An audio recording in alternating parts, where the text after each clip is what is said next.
Bapak Ibu, ini suara-suara ngantuk.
Ya, malam hari ini kita merasakan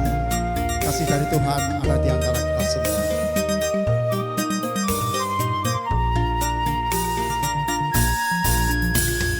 Kasih dari surga memenuhi tempat ini. Kasih dari Bapa surgawi. Kasih dari Yesus mengalir di hatiku, membuat damai di hidupku. Mengalir kasih dari tempat ini, mengalir kasih dari tata Allah Bapa. Mengalir, mengalir, mengalir dan mengalir, mengalir memenuhi hidupku. Ya, tentu kita berharap Tuhan selalu ada bersama kita semua, terutama untuk mempelai Sally dan Andung selalu dalam penyertaan Tuhan.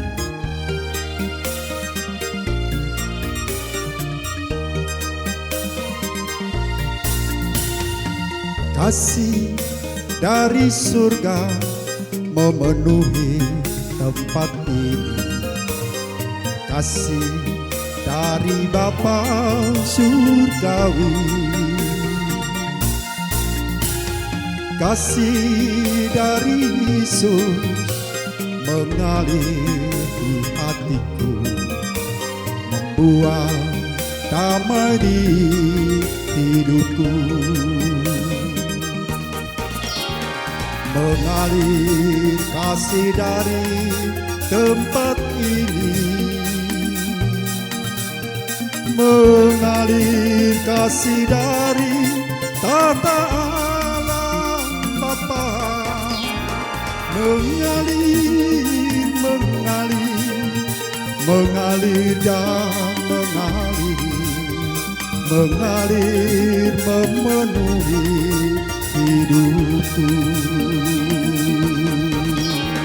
Mengalir memenuhi hidupku. Tepuk tangan untuk Tuhan, betul. Ganti nyanyi Mas Benny. Mbak Sinta. Nah? Ngaturaken sugeng rawuh dumateng keluarga saking calon pisan.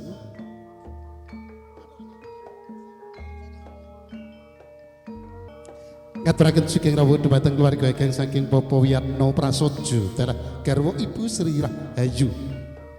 Kinanten para kadang keluarga saha calon pinanganten kakung Bagus Landung Budi Prastyo Eskom. Inggih mijil saking Laladan Ketro Karangayung Grobogan Hayu ning Tias. Enggang kalangan dalu menika sampun keparang rawuh mirunggan undring sasana pawiwahan. Saperlu dherekaken lampah adicara atur pasrasanggan paningset karonci kirian lampah adicara midodareni kunjut dhumateng calon pinanganten sarimbit ingkang rikalagan siang menika sampun samakta ingkati rawuh mirunggan wonten ing sasana pawiwahan. Semoga salajengipun keluarga ageng saking miripun Bapak Wiyatno Prasojo dalah garwa Ibu Sri Rahayu keparenga lenggah sawetawis wonten ing sasana pawiwahan titikalenggan dalu menika ing sampun cumawis saha sampun kajepakaken para kadang panitia.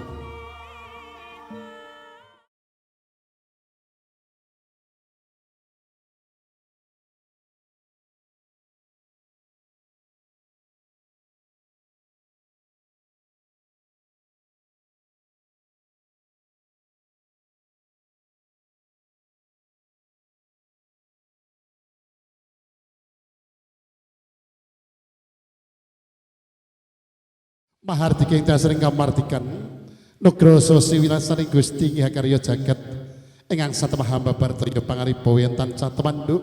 temedak temanem wonten ing sarira handika sedaya kacihna wonten ing rikalengan dalu surat ingkang ngeti menika sarawuh panjenengan sedaya wonten ing sasana pawiwahan tansah winantu ing karaharjan saengga kayuhanan kabagas kewarasan mah kabagyan tansah maksa wonten ing jiwangga handika sedaya. Mirunggan kunjut dhumateng Sang Prabu Punden para pini sepuh aji sepuh ingkang satuhuh Maha Mekbir Buti Darma. Para rawuh kakung sumawara putri ingkang satuhuh luring buti, para pangemban-pangembating praja satriya ing negari ingkang satuhuh dados pandam-pandam ing kawula tasih sapraja minggahing dhumateng para kadang werda madya taruna ingkang satuhuh kinasih. Langkung rumiyin di kalangan dalu surat ingkang ngeti menika swawi rawuh panjenengan sedaya putring sasana pawiwahan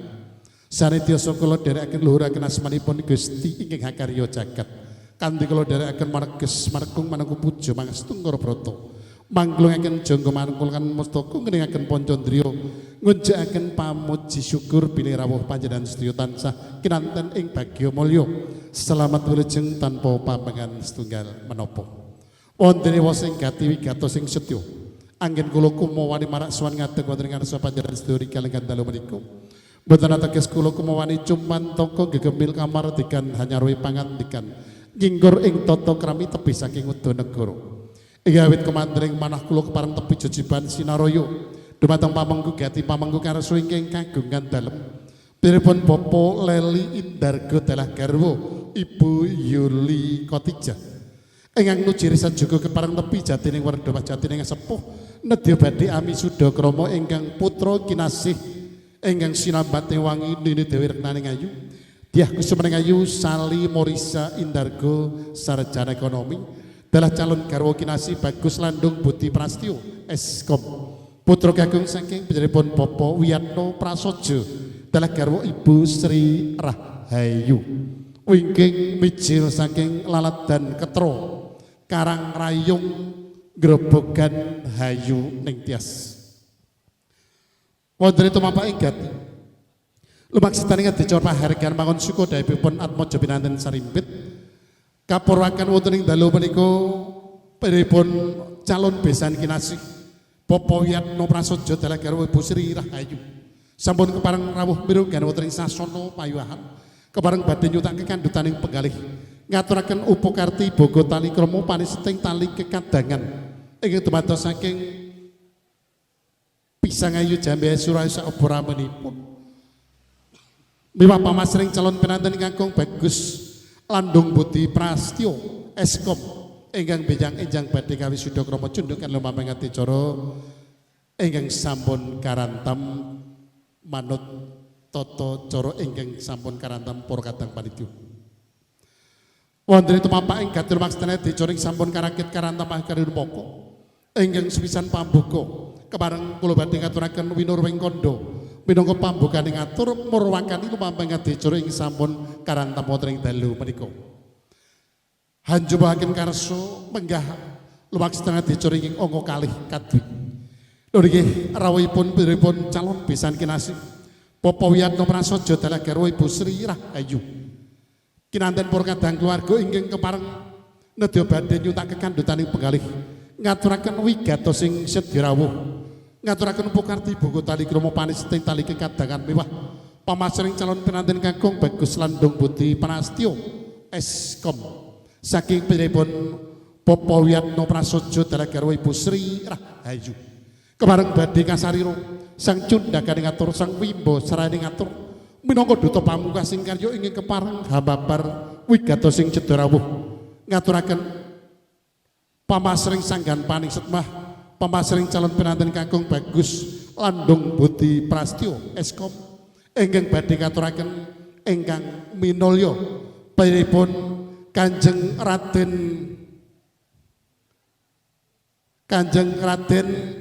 Arya Temenggung Ribut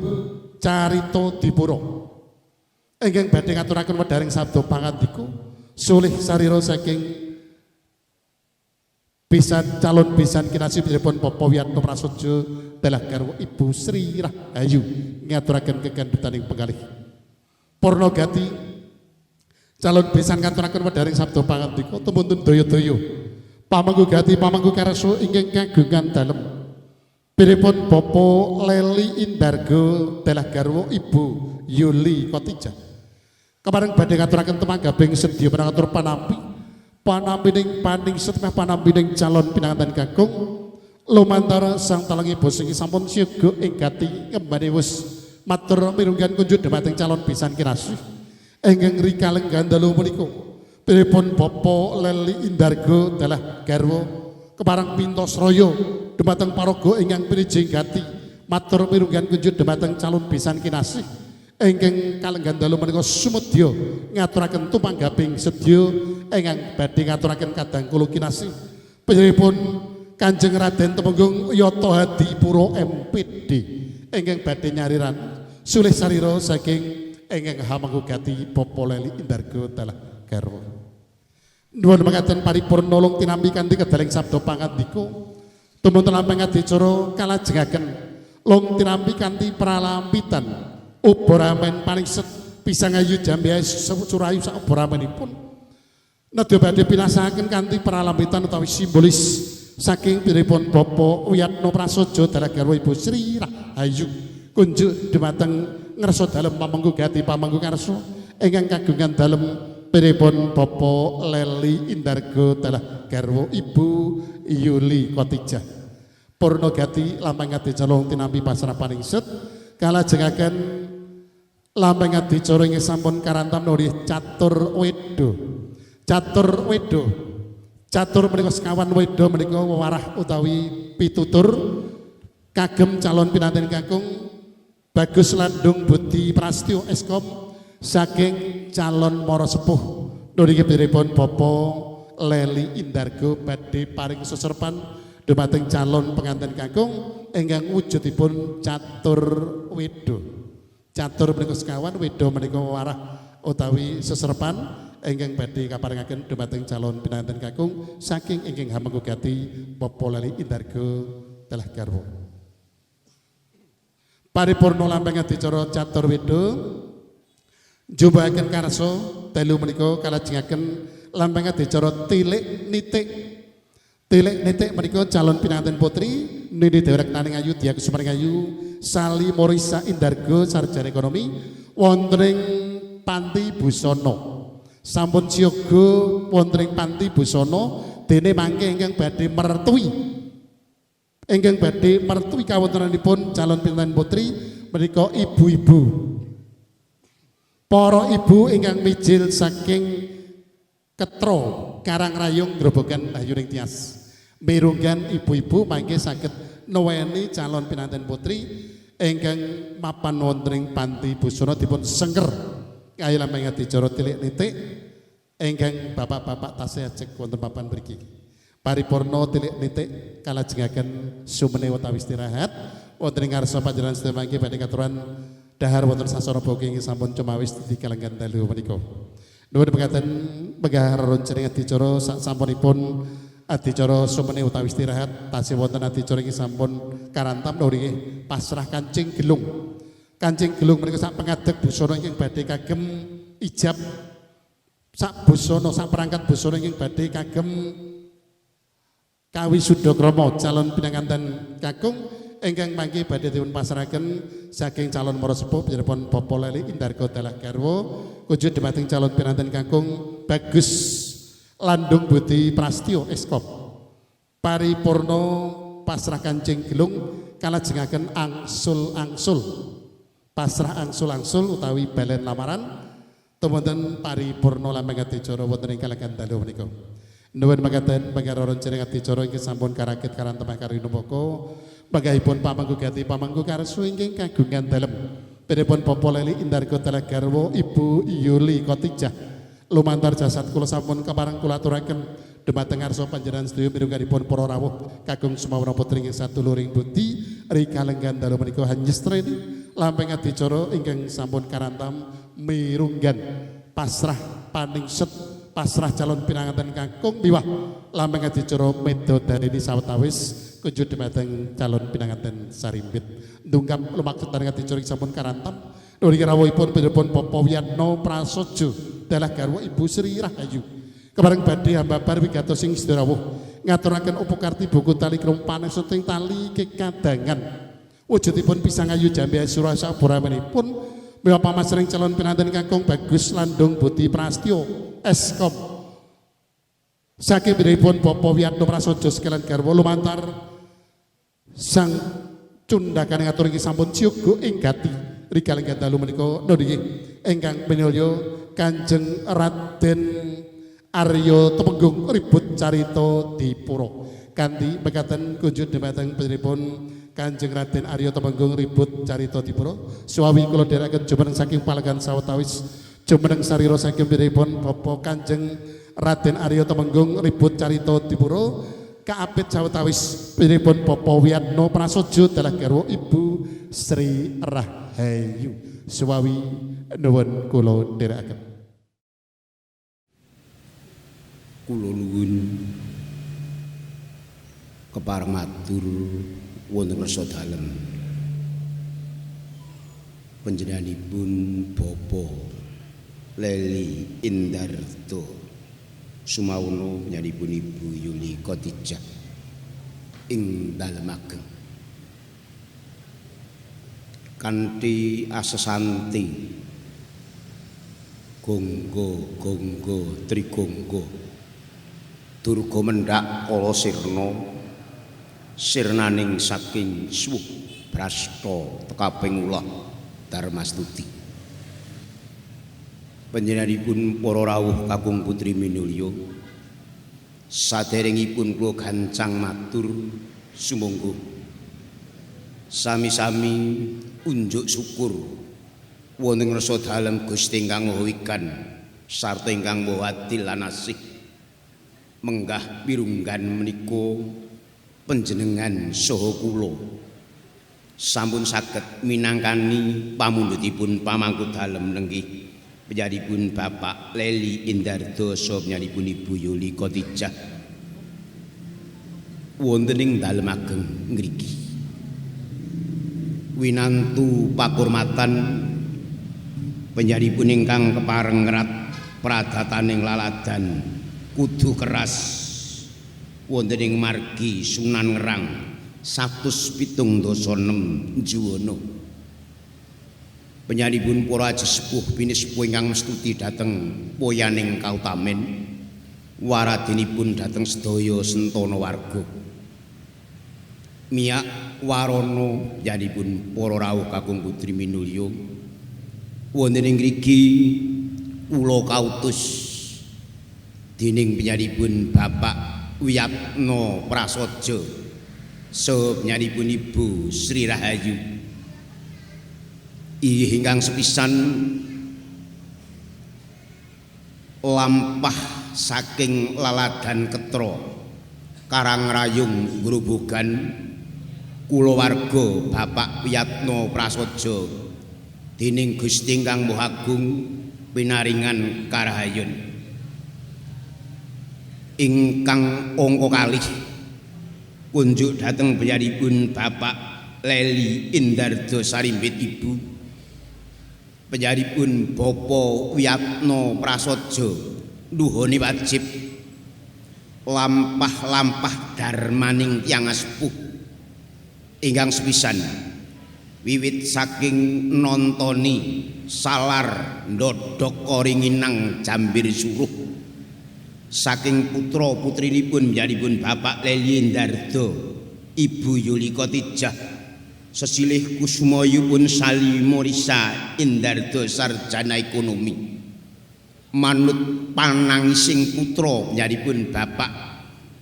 Wiyatno Prasaja pun landung budi prasetyo sarjana komputer panjenenganipun Bapak Indardo mirunggan mangke kula kautus dening panjenenganipun Bapak Wiyatno Prasaja ngaturaken badhe penganten kakung pun bagus landung budi prasetyo eskom ingkang wonten ing dinten benjang-enjang kepareng nindakaken wajib sakramen wonten ing Gereja ST Maria LA Sail ing Laladan Jiwono mriki ingkang enggih babagan karampunganipun syarat srananipun negari saking panjenenganipun Bapak Wiyatno Prasaja namung kasumanggaaken wonten ngersa dalem panjenenganipun Bapak Leli Indardo. Salajengipun panjenenganipun Bapak Leli Indardo ingkang angka tiganipun panjenenganipun Bapak Wiyatno Prasaja Sarimbit Ibu mirunggan mangkih badhe ngaturaken syarat srananipun seraki rabi menggah ingkang wujud mahar majmuan boga wastra menapa dene uba rampih kula aturaken minangka kekencenging lampah sarta prasedyanipun badhe putra penganten mangkih mancik dhateng talundaking katentreman panjenenganipun Bapak Leli Indardo Sarimbit Ibu nuwun sewu saderengipun Bapak panjenenganipun Bapak Wiyatno Prasaja wonten ing mriki namung menika ingkang saged dipun aturaken sadereng lan sasampunipun awit saking kiranging pangertosan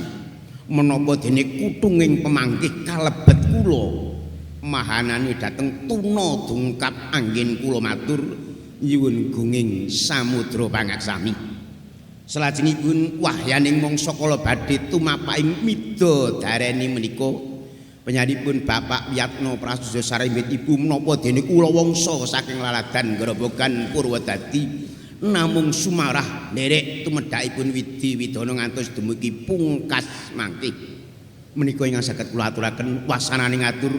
rahayu ingkang sami pinanggih widodha niring sambikala nuwun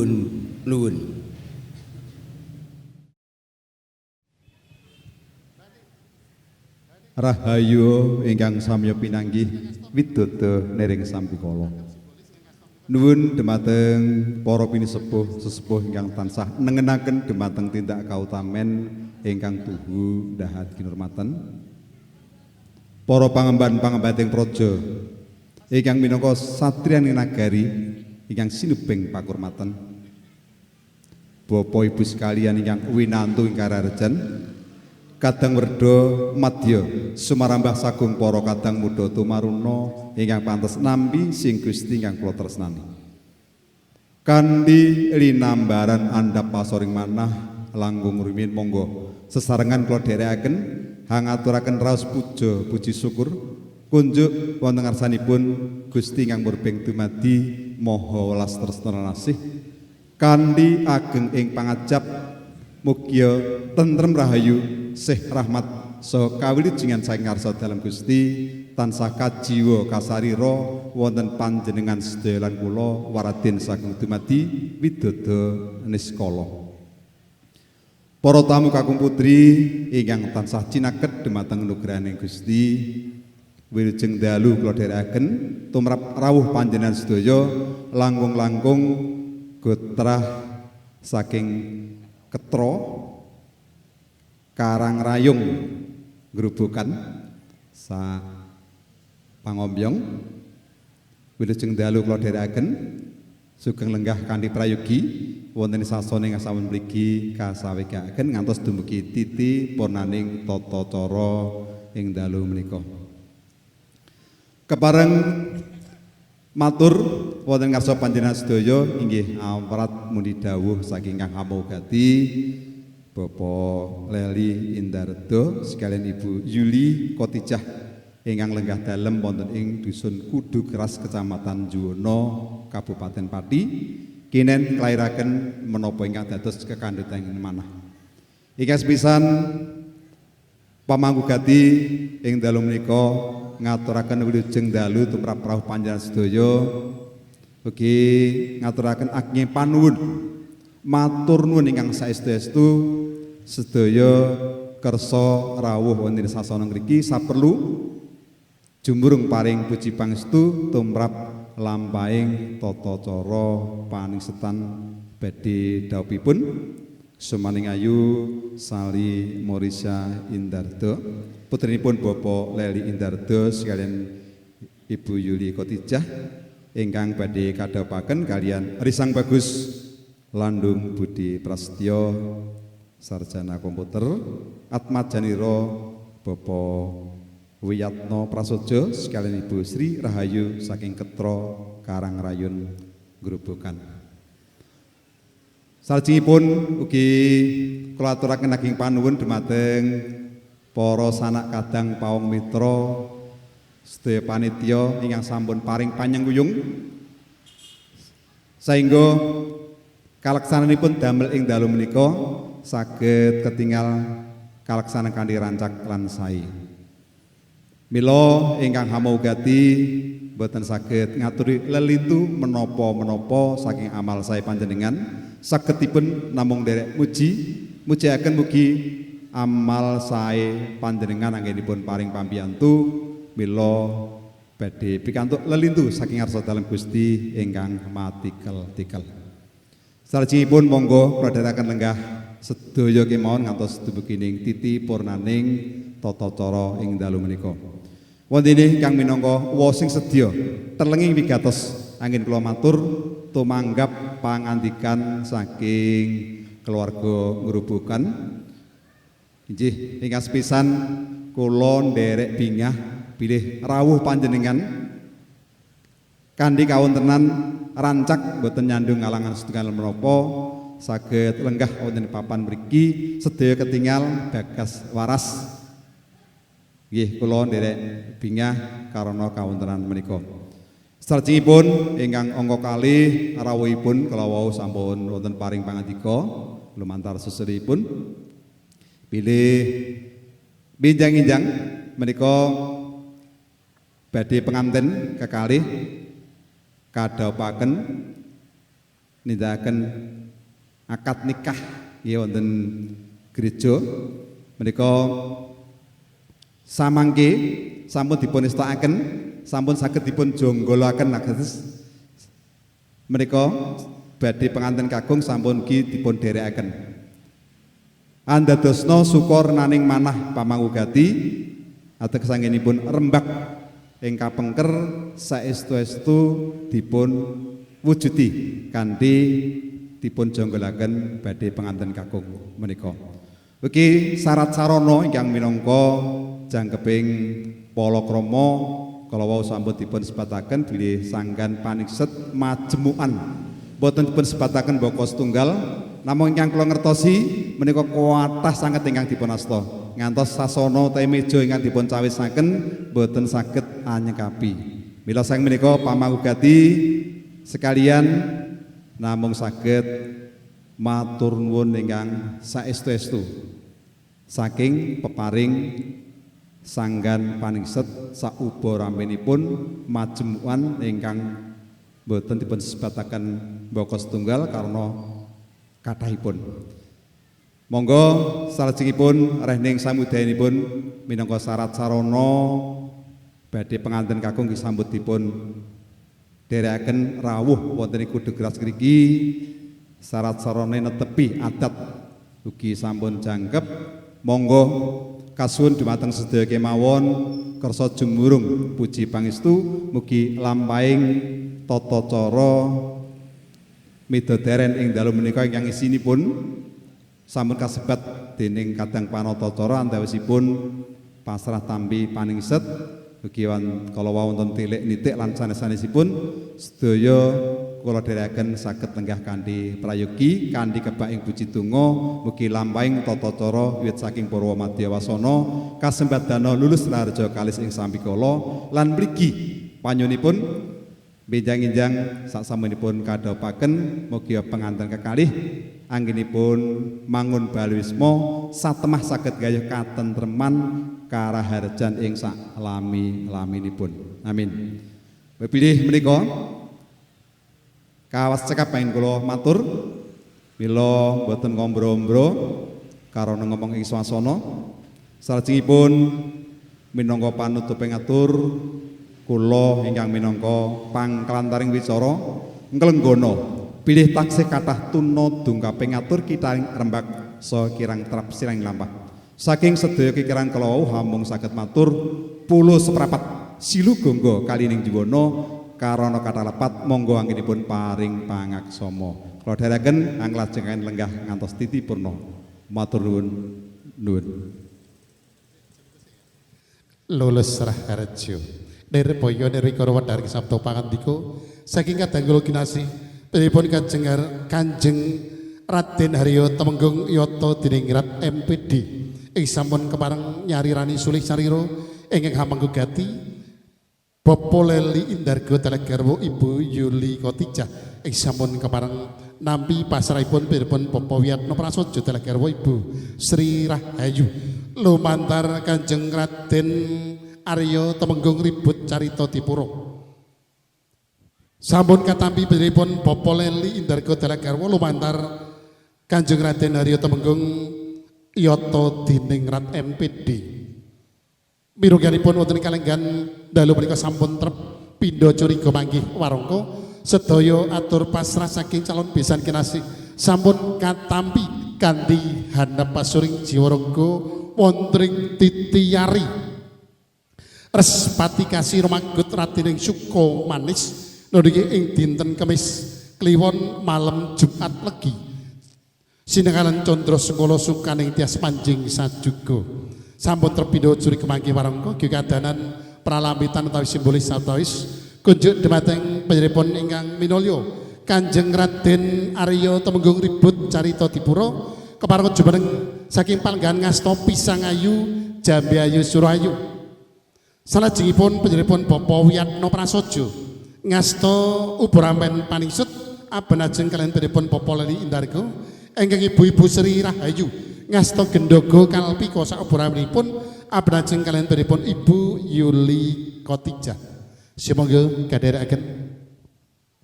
ingkang badhe pinasrahaken langkung rumiyin wujudipun abon-abonen Paningsut Pisangayu Jambe Surayu saking panjenenganipun Kanjeng Raden Aryo Temenggung Ribut Carita Dipura kunjuk dhumateng panjenenganipun Kanjeng Raden Haryo Temenggung Yata Diningrat MPD suwawi kula dherekaken Pisangayu Jambe Surayu sampun katuraken sampun katampi Pisangayu Jambe Ayu Surayu minangka syarat sarana panisut tali kadangan sak sampunipun dipun tampi panjenenganipun Kanjeng Raden Haryo Temenggung Yata Diningrat MPD dipun aturaken panjenenganipun Bapak Leli Indargo dipun aturaken panjenenganipun Bapak Leli Indargo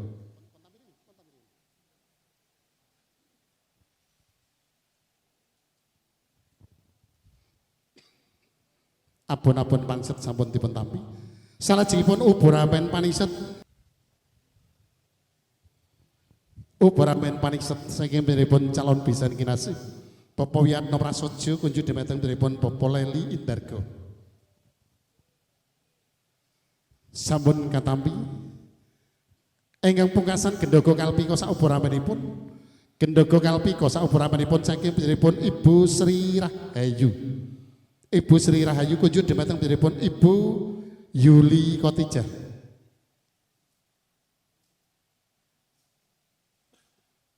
Sampun katampi,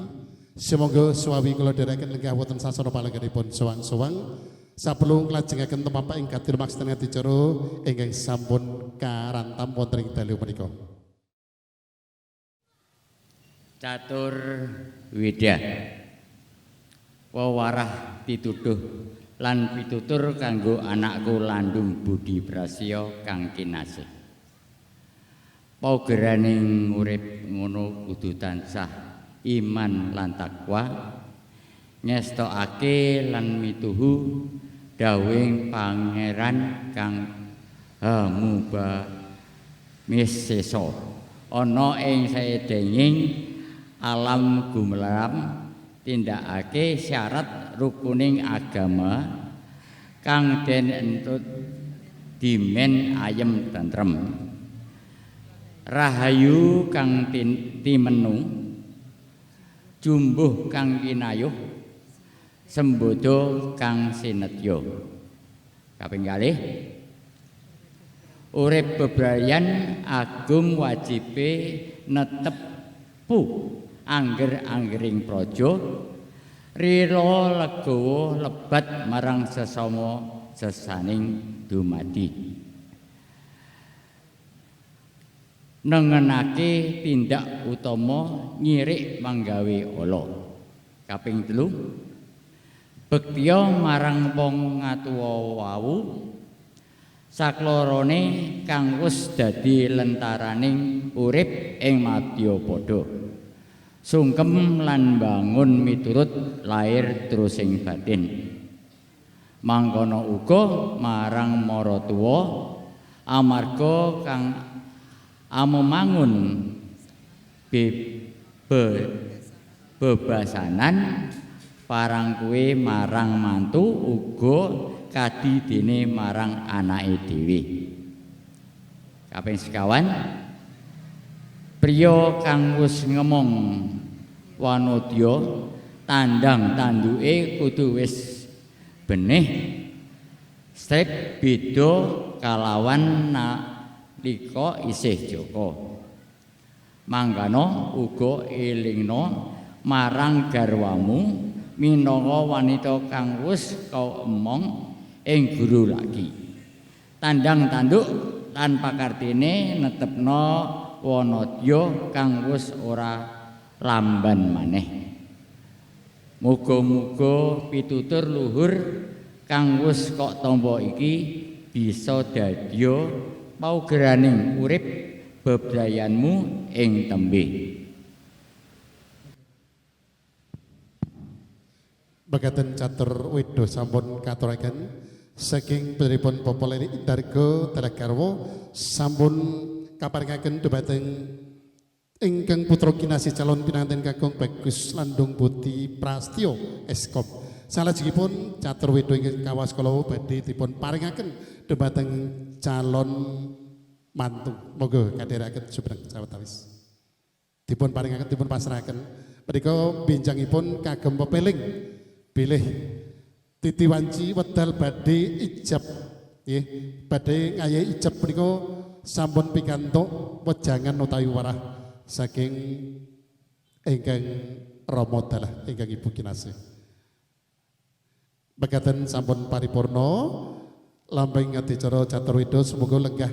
wonten sasana palengganipun suwang-suwang wonten lambeng adicara wonten ing dalu menika kalajengaken tilik nitik kunjuk dhumateng ibu-ibu saking Karangrayung Grobogan. Nyuwun sewu Ibu Buleli utawi Ibu Yuli menika ibu-ibu dipun dherekaken tumuju wonten ing panti busana. Monggo mirengaken ibu-ibu wonten ing dalu menika dipun dherekaken mertui kawontenanipun nggih calon pinanganten putri Dimas Ayu Sali Morisa Indarga sarjana ekonomi.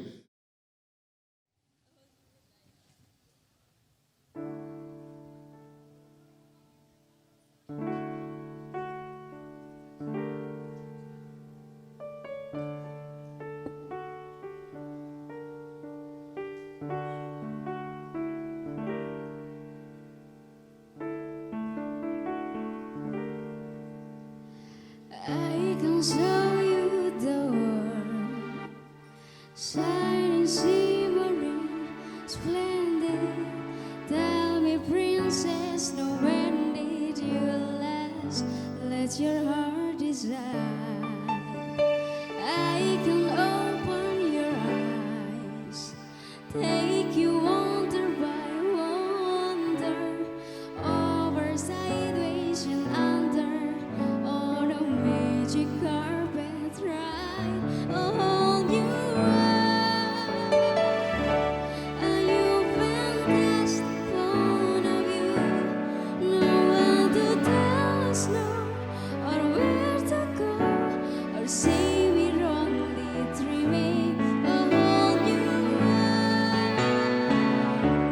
a dazzling place I never knew.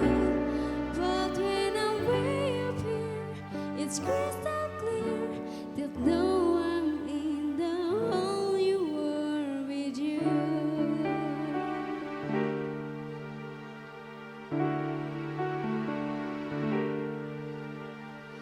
Unbelievable sight, indescribable feeling, soaring, tumbling, freewheeling through an endless diamond sky. Oh, you are 100,000 things to see. I'm like a shooting star.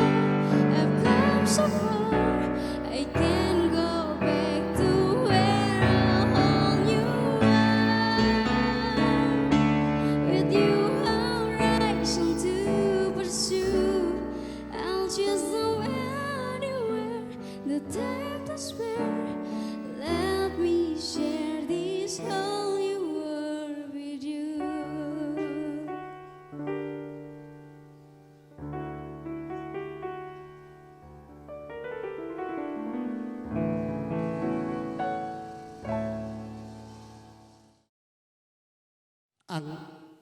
Kanjeng Gelung menika isinipun sak pengadeg busana ingkang badhe kagem sakramen pernikahan enjang-enjang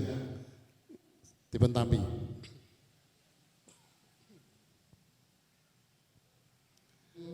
Bapak Wiyatno Prasojo Dalagarwa badhe nyuwun pamit lengser saking papan mriki saperlu badhe tumuju wonten ing Hotel Grawisata Lerem utawi Sumene sawetawis ngasukaken sarira